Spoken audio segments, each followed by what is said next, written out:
La comunidad elegida en este trabajo es la comunidad LSC. Ellos son usuarios de la lengua de señas colombiana, la conocen y la dominan.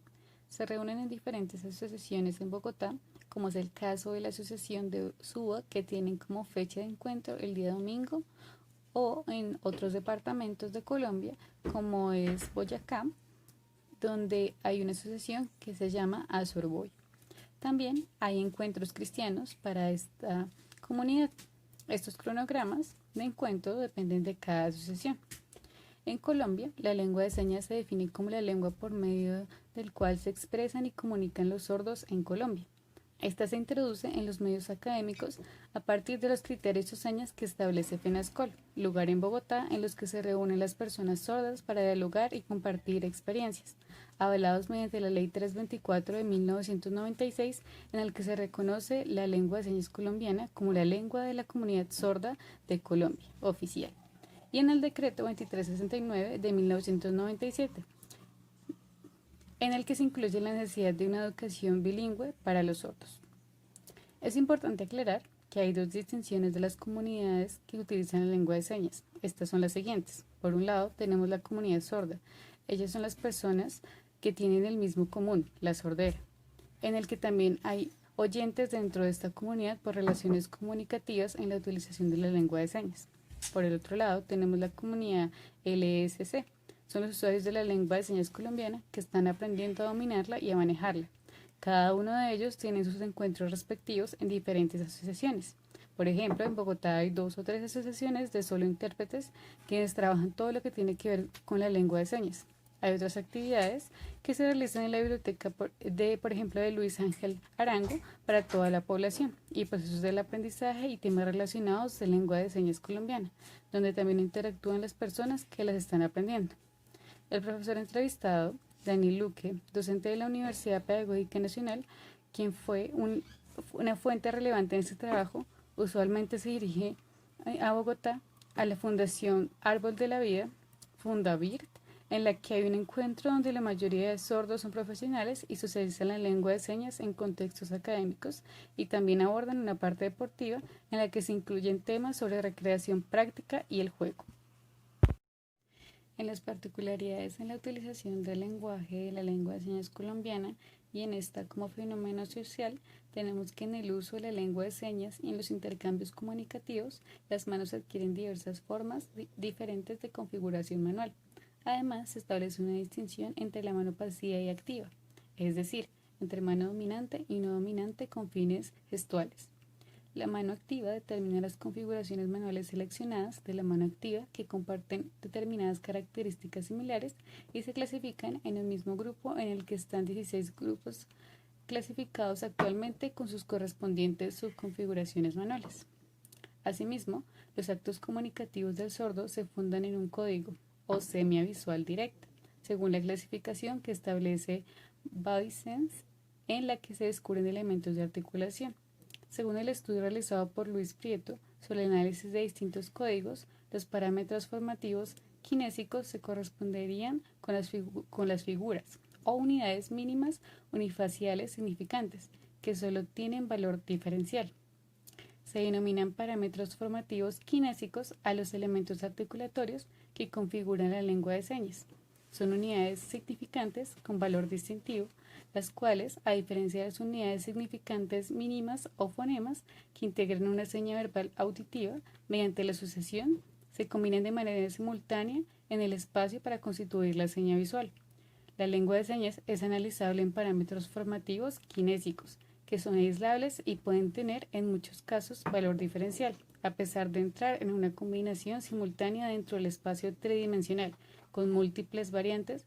En la clasificación podemos encontrar la queirema, forma o configuración de la mano, la toponema, el lugar de articulación o espacio en el que se articula la seña, el kinema, el movimiento de la mano, la quinopresema, la dirección del movimiento de la mano, la queirotropema, la orientación de la mano, y por último la prosoponema, expresión de la cara o expresión gestual.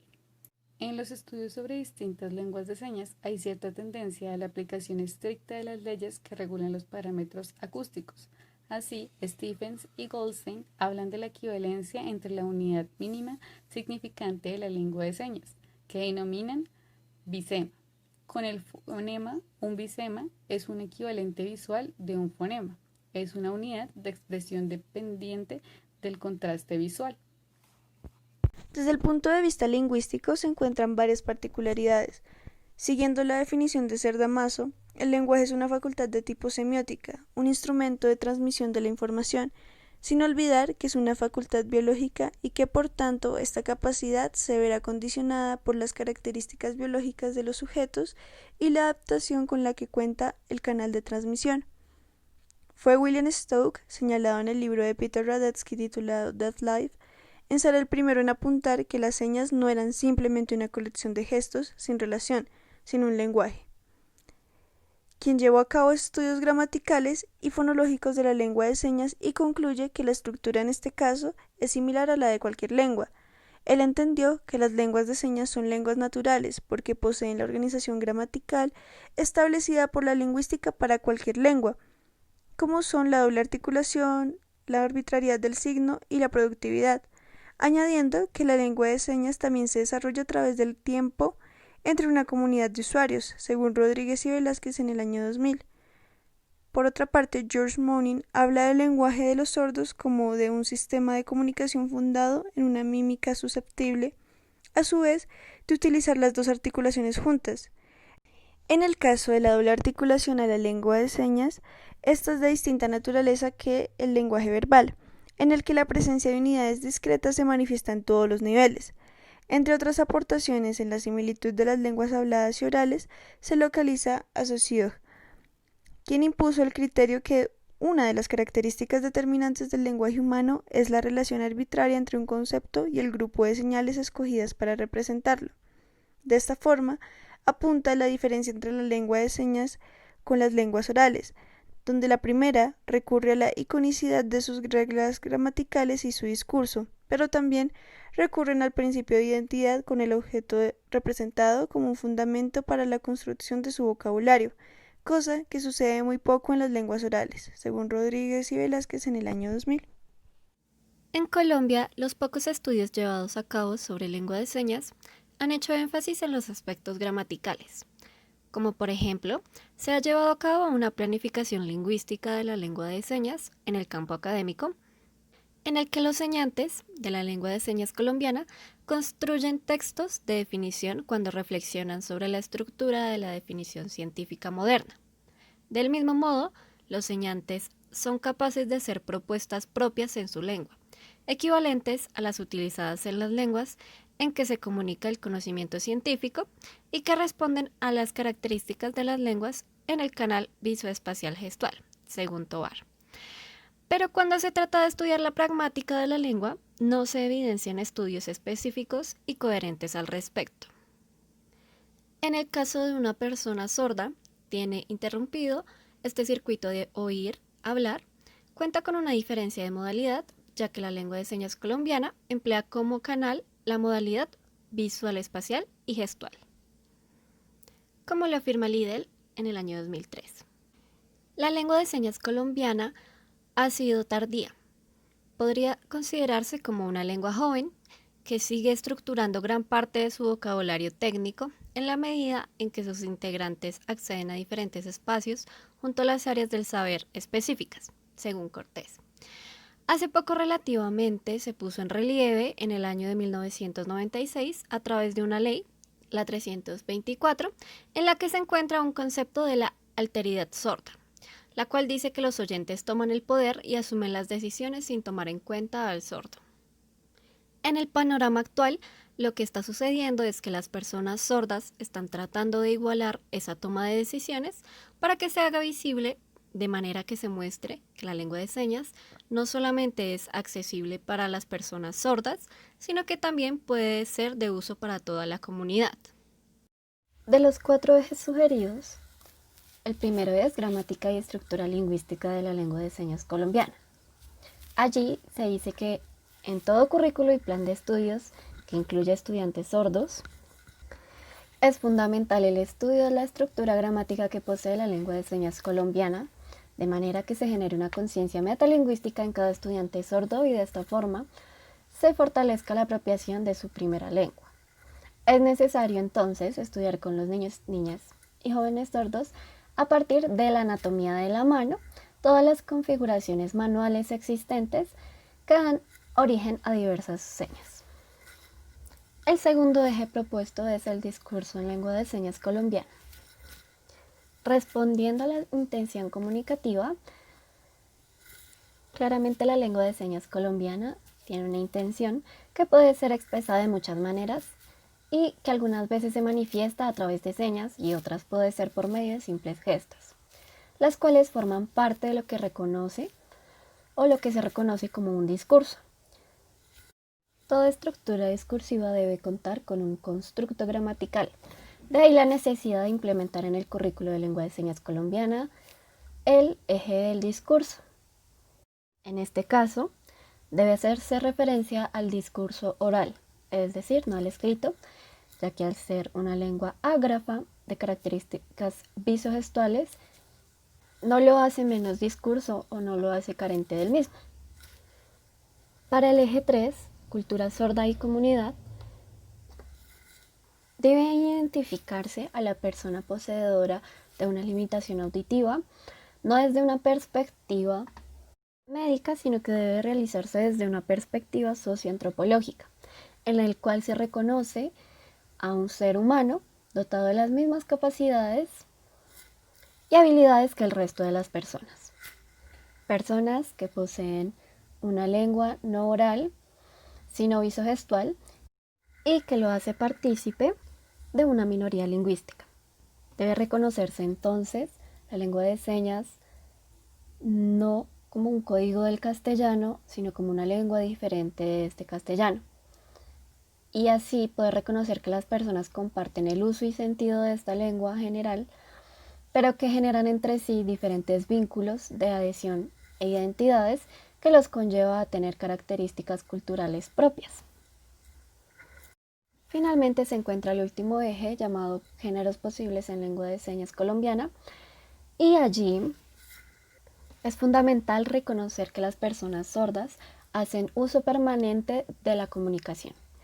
Y dentro de este uso convencional del discurso, es necesario también reconocer que ellos pueden crear e interpretar diferentes géneros, que en el caso de esta población partirían de la gestualidad sin ser confundido con la pantomima. Es evidente que ellos también tienen formas de narrar las historias y que también sería importante darles protagonismo. En la comunidad LSC, desde la lectura de las clases sociales en su constitución y dinámica, se encuentran las siguientes relaciones. Existen leyes que favorecen a las personas con algún grado de discapacidad auditiva, tal y como la Ley 324 del 96, la Ley 982 de 2005, la Ley 1618 de 2013, la Ley 1421 de 2017 y la Convención sobre los Derechos de las Personas con Discapacidad. Pero pese a ser una comunidad minoritaria, cuando los oyentes comienzan a reconocer la normatividad de hoy en día, muchas veces la desconocen por completo. Segundo, muchas personas de esta comunidad de LSC no tienen acceso a la educación superior, no tienen acceso a ser profesional en Colombia, pero cuando logran ser profesionales, esta comunidad no es tenida en cuenta y se deja a un lado la alteridad sorda, ya que los oyentes son los que toman las decisiones sobre esta comunidad LSC. Tercero, hoy en día hay un debate sobre el modelo lingüístico. Este término denota a aquellas personas sordas no profesionales que están trabajando en las instituciones con el fin de dar un ejemplo o un modelo a seguir desde lo cultural, lo lingüístico y de la comunidad sorda. Sin embargo, existen los licenciados con algún grado de discapacidad auditiva, egresados de distintas universidades, y solo por el hecho de ser licenciados sordos, el Estado los clasifica o los cataloga como sordos, mas no por ser profesionales. En consecuencia, si se es sordo, por ejemplo en el departamento de Boyacá, inevitablemente en diversas ocasiones se va a tomar el camino del modelo lingüístico y no a ejercer una profesión. Situación muy diferente en Bogotá, donde hay varias universidades que si eres licenciado sordo, te darán una posición de acuerdo a tu profesión. no a tu condición.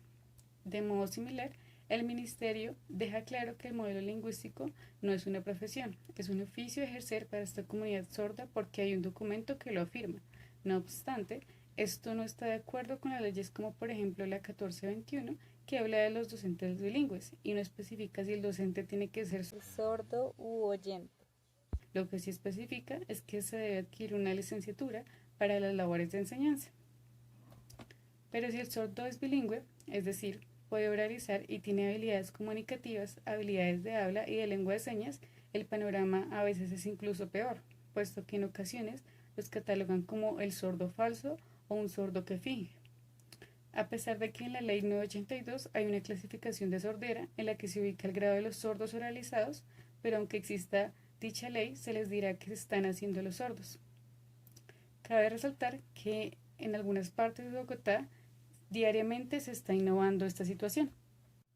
Hay, por ejemplo, una situación en Boyacá donde se consigue que el sordo debe estar dependiente de un intérprete. Ellos son los que hacen las tareas y, por tanto, están aprendiendo, más no las personas que tienen este grado de discapacidad auditiva. En Bogotá, la exigencia sí es bastante alta. Entre la similitud entre Boyacá y Bogotá, podemos encontrar que los colegios, por ignorancia de los docentes, a veces le preguntan a los intérpretes si pasan a una persona sorda o no, ya que se mantiene cierta dependencia. Aunque, sin embargo, hay colegios en Bogotá en donde los docentes no dependen de dichos intérpretes porque son bilingües y saben manejar su propio lugar de enseñanza en las escuelas. Una última problemática que presenta el departamento de Boyacá con los intérpretes es que muchos no están adscritos al Ministerio de Educación y otros no tienen formación respecto a ser maestros. ¿Qué debates podrían darse en el sector pedagógico frente a lo lingüístico y lo social de esta comunidad de habla? En Bogotá, en la Universidad Pedagógica Nacional, lo bueno es que hay docentes que ven cómo aplicar la pedagogía para personas sordas en lo lingüístico y en lo social, ya que uno de los grandes debates va de la mano con la idea de que las personas con algún grado de discapacidad auditiva establecen dos mundos, el mundo del sordo y el mundo del oyente. Pero como solo hay un mundo, lo que hace la institución es desaparecer esas ideas del mundo y las unifica tratando de llegar a la misma sensibilidad. Y así de este modo, el sujeto es más visible no solo en ambientes familiares, laborales, sino también académicos. Además de lo nombrado anteriormente, se puede debatir desde la perspectiva lingüística que sobre esta comunidad, al ser minoritaria, no hay muchos estudios y los que existen en términos lingüísticos son poco rigurosos, lo que hace que su reconocimiento como lengua se limite en términos sociales a espacios académicos o a institucionales, en la mayoría de las ocasiones, lo que puede verse reflejado como una discriminación lingüística al invisibilizarse esta población también en el ámbito curricular escolar propuesto en Colombia, debido a que los lineamientos en materia de bilingüismo le dan protagonismo a las lenguas extranjeras y los avances que existen siguen siendo muy ambiguos para las personas que entran a la educación formal. A esta ausencia de orientaciones curriculares se han realizado propuestas para que existan unos lineamientos en lengua de señas colombiana, a partir de lo que plantea el currículo de lenguaje del Ministerio de Educación Nacional, que les permitan a esta comunidad no solo entender la gramática, sino también la sociedad en la que están inmersos. La propuesta más reciente tiene 4 ejes: gramática y estructura lingüística de la lengua de señas colombiana, el discurso en la lengua de señas colombiana, cultura sorda y comunidad, y géneros literarios posibles en lengua de señas colombiana. Las anteriores permitirían que el estudiante logre un pleno desarrollo no solo lingüístico, sino también socioafectivo y cognitivo, permitiéndole representar su entorno, sus emociones y pensamientos. La situación de la comunidad LSC es altamente compleja desde el punto de vista sociolingüístico, al ser una comunidad lingüística minoritaria en la que se pueden producir procesos de bilingüismo o multilingüismo, ya que emplean la lengua de señas colombiana además del español escrito y hablado. Se visualizan estos intercambios comunicativos entre integrantes de esta comunidad que su lengua oficial es la lengua de señas y es a partir de esta que construyen su visión del mundo y se identifican con la realidad. Se puede inferir que en estos intercambios no caen en una situación de diglosia, pero sí hay momentos de contacto lingüístico entre la lengua oficial y el español que funciona como una lengua franca de esta comunidad. Otro factor que se debe colocar en relieve es que al igual que las lenguas orales, la comunidad de personas no oyentes de cada país posee una lengua de señas con su propia historia y evolución, estructura gramatical y fundamentos sociolingüísticos. Incluso en cada país, la lengua de señas puede mantener las mismas reglas comunicativas, pero igualmente, como sucede con las demás lenguas, coexisten diferentes variedades lingüísticas, variedades que pueden dar a lo largo del país como en las mismas ciudades, articulando a la estratificación social. En este entramado complejo de procesos sociolingüísticos también hay situaciones de cambio de código y de interferencia lingüística entre ambas lenguas. Ambas lenguas intervienen en la comunicación y en la construcción de la identidad y como organización de las visiones del mundo. Dicho esto, se puede hacer un bosquejo de las conexiones entre poder, ideología y lengua. En primer lugar, haciendo una revisión histórica, se ha encontrado que esta comunidad, al ser minoritaria, ha pasado por procesos de exclusión. Las personas no oyentes desde su nacimiento están inmersos en un mundo oralizado y por lo tanto carecen de una comunicación efectiva que les proporcione conocimiento del mundo y sus relaciones, y por lo tanto ven disminuida su capacidad de representar simbólicamente el mismo a través de las palabras. Por otra parte, en una revisión histórica del desarrollo cognitivo de esta comunidad, se señala desde una perspectiva científica sobre la inteligencia que data del siglo XX, en la que se pasó por 3 etapas. La primera de ellas era la visión del no oyente como inferior al presentar deficiencia cognitiva en las pruebas presentadas, luego como concreto y finalmente la visión como intelectualmente normal. Por muchos años se ignoró que estas limitaciones son, además, una consecuencia de la cultura oralista que se les ha impuesto en sus procesos educativos y el escaso reconocimiento que se le ha dado a formas diferenciales de comunicación, como es el caso de la lengua de señas. La lógica planteada en la que se consideraba como anormales y con deficiencia cognitiva a las personas sordas lo ejemplificó Bauman en el año 2004 con el siguiente silogismo: el lenguaje es humano, el habla es el lenguaje, por lo tanto, quienes no hablan no son humanos. Y bajo esta lógica, el dispositivo educacional oralista ha promovido la integración de los sordos por medio de su normalización, según Foucault en el año 1977. Esta orientación a la integración se manifiesta de manera más radical en el caso de aquellos que son normalizados por medio de dispositivos tecnológicos, como es el caso de implantes. Regresando al ámbito educativo, el orden cultural oyente tuvo como efecto la naturalización de la experiencia cultural de la población oyente y su mundo simbólico. De este modo, el mundo cultural y las conductas de los oyentes fueron asumidas como lo normal. Su imposición a los sordos se manifestó en la educación que les prohibió o inhibió el desarrollo del lenguaje de señas y por el contrario fomentó el aprendizaje de la lectura de labios, la lectoescritura y el habla. En la comunidad sorda, por los motivos suscitados y bajo la lógica de que el lenguaje oral es el elemento que constituye la identidad humana, se genera una estigmatización de los sordos, vistos como un problema, en la que la sociedad afirmaba la superioridad del individuo oyente como sujeto completo frente al sordo como deficitario. Estas oposiciones entre jerarquía crea inequidad, por tanto, si es sordo, es anormal, tiene un déficit, es incapaz de comunicarse, trabajar, estudiar, carece de cultura, es salvaje y de intelecto limitado. Señalado esto para Bourdieu, es claro que no todos los seres humanos participan por igual en la apropiación simbólica, ni mucho menos que todos tienen acceso a ella. Por tanto, no es cierto que nadie queda desposeído después del intercambio simbólico. La afirmación de lo anterior, en apariencia democrática, no es más que un intento de velar los efectos estructurales de la desigualdad.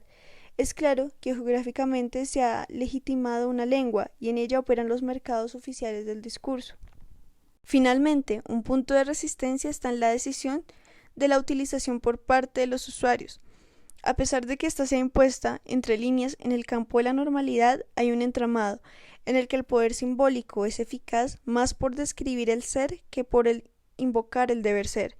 Si bien existe este punto de inflexión, según Bourdieu, los autores, los gramáticos y los profesores son agentes que inculcan el dominio de la lengua legitimada, donde los autores profesionales de la expresión escrita, los gramáticos, quienes explicitan y codifican las reglas, en la que los profesores instituyen como esquemas prácticos y quienes, durante años, implantaron en este modelo en personas no oyentes buscando su normalización. El lenguaje permite operar mentalmente la simbolización del mundo, pero en este proceso también se ejerce una violencia simbólica en busca de la normalización de los integrantes de estas comunidades.